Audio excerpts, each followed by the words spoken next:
So let's go to DNDN, which is the first one. Let's go to the 1-year chart on this.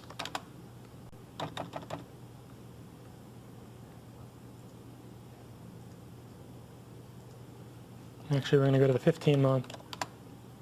And what you're going to see here is in DNDN back in April of last year, they had a drug which was working and they were going to present that data at a conference.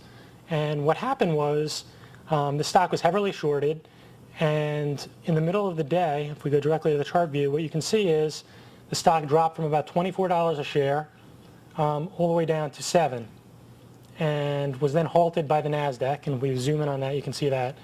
And what most likely happened there was the stock was heavily shorted, probably more than 20% of the float was short, and either they put in a massive sell order, those who were short, or started a rumor that the data they were going to release was poor, even though the company had already indicated that the data that was coming out was most likely going to be positive.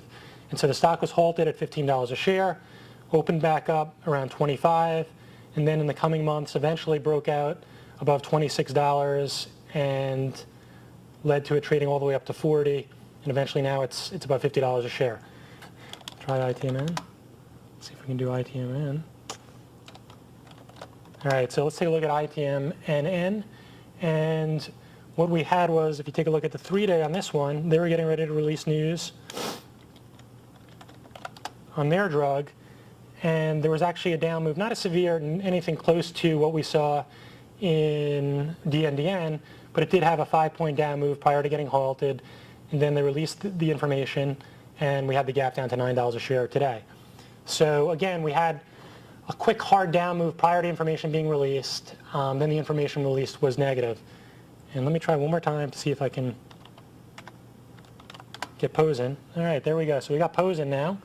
And if we give a 5-day chart on this one, what we can see is here, last week on April 30th, in the middle of the day, out of nowhere, the stock was $12 a share. They dropped it down all the way to $6. There was no news, but again, the stock is heavily shorted. They were anticipating an announcement from the FDA, and after the close, the announcement came out. It was positive. Stock gapped up to around $13 a share. Since that point in time, it's come back down to the 10 area, which has been a significant level in the stock. So now the reason I bring these 3 instances to your attention is that all 3 stocks are small biotechs, heavily dependent on the approval of one particular drug or positive data coming out on a drug. In all 3 instances, there appeared to be, prior to a major announcement or an FDA decision, an attempt at manipulating these stocks to the downside. 2 out of the 3 times, both with DNDN and the case of POZN, the news was positive.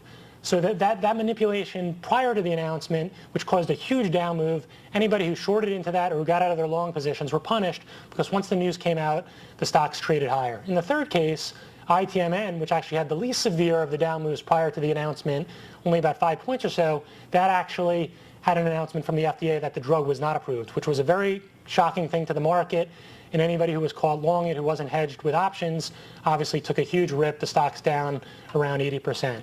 So, I mean, the lesson for me is basically, if you know an FDA decision's coming out or news is coming out within 48 hours of the stock, and it's a small biotech, you can't actually have a position, because at any time, some major type of manipulation will occur.